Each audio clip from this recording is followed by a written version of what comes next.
আপনি সাথী? হ্যাঁ, কেন? আমি রোহন। আপনি তাহলে সেই রোহন? বসুন। আপনার কেমন মেয়ে পছন্দ জানতে পারি? কেমন মেয়ে? আমাকে সকালবেলা উঠে চা করে দেবে, যখন অফিসে যাব তখন টিফিন তৈরি করে দেবে, আর যখন বাড়ি ফিরে আইব তখন পাঠিয়ে দেবে। এমন কোনো ইচ্ছা আমার নেই। আমি চাই আমরা সারা জীবন বন্ধুর মতো থাকবো, তবে আমার মা বাবাকে ভালোবাসতে হবে। আপনার কি ইচ্ছা আছে আপনার হবু হাজবেন্ডের কাছে? সত্যি কথা বলতে বিয়ে করার কোনো ইচ্ছেই আমার নেই, শুধু আব্বু আমার মুখের দিকে তাকিয়ে আপনার সাথে দেখা করতে আসলাম। ওগো, তোমার ছেলেকে তো দেখা করতে পাঠালাম, মেয়েটার সাথে ঠিকঠাক ভাবে কথা বলবে তো? আরে ওলিয়ে তুমি চিন্তা করো না, আমার ছেলে অনেক সাহসী। সে তো দেখলেই বোঝা যায়, মেয়েদের সামনে কথা বলতে গেলে ওর হাঁটু কাঁপে। আর তোমার, আমাকে যেদিন প্রথম দেখতে গেছিলাম সেদিন তো তোমার মুখ দিয়েও কথা বেরোচ্ছিল না। এই তো রোহন চলে এসছে। কিরে, মেয়ে পছন্দ হয়েছে তো? তোমরা তো দেখিছো, আমাকে আবার পাঠানোর কি দরকার ছিল বলো তো? বিয়ে তো করবি তুই, পছন্দ তো তোকে করতে হবে। বল, পছন্দ হয়েছে?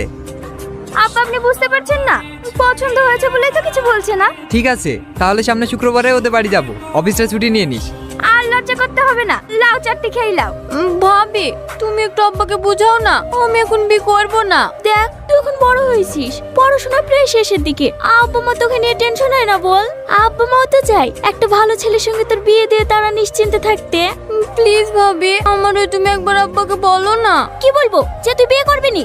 আমি ওসব বলতে পারবো না, তুই বলগা। ভাবি, ও ভাবি, আব্বাকে বলতে না পারলে ভাইকে বলো। দেখ সাথী, আব্বা ছেলেটাকে খুব পছন্দ, আর তাছাড়া ছেলেটাও নাকি সরকারি চাকরি করে। তোর ভাই বলছিল ওদের নাকি তোকে খুব পছন্দ হয়েছে, সামনে শুক্রবারে আমাদের বাড়িতে আসবে। কি? সামনে শুক্রবারে আসবে? হ্যাঁ, তুই আর এই বিয়ে তো আমত করিসনি। ভাই, কথাবার্তা তো সবই হলো, দাবি দাবা কিছু? না না বিয়ে সাহেব, আমাদের কোনো দাবি দাবা নাই। আপনার মেয়েকে যে আমার বাড়ির বউ করে নিয়ে যাব, সেটাই আমার কাছে অনেক।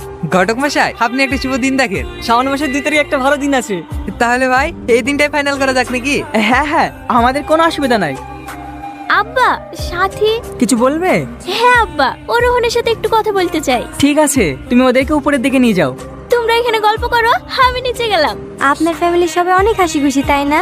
হ্যাঁ, আমি ছোট থেকেই দেখে আসছি আমাদের ফ্যামিলিটা অনেক হাসি খুশি। আব্বা মাকে না নিয়ে খেতেই বসে না। সত্যি, আপনার ফ্যামিলিটা অনেক সুন্দর। হ্যাঁ, বলুন কি বলার জন্য রাখলেন? আমাকে আপনার ভালো লাগে? হঠাৎ এই প্রশ্ন? না মানে, আমাদের বিয়েটা তো অনেক তাড়াতাড়ি হয়ে যাচ্ছে। আমাকে যদি আপনার পছন্দ না হয় তাহলে আপনি বাড়িতে জানিয়ে দিতে পারেন। না না, পছন্দ হবে না কেন? আমি যেদিন তোমার সঙ্গে প্রথম দেখা করতে গিয়েছিলাম সেই দিনে আমি তোমাকে আমার করে নিয়েছি। আমি কিন্তু বিয়ের পরে বাড়ির ভেতরে থাকতে পারবো না। এখন যেভাবে বন্ধুদের সাথে ঘুরি, আড্ডা দিই, বিয়ের পরে এভাবে থাকতে চাই।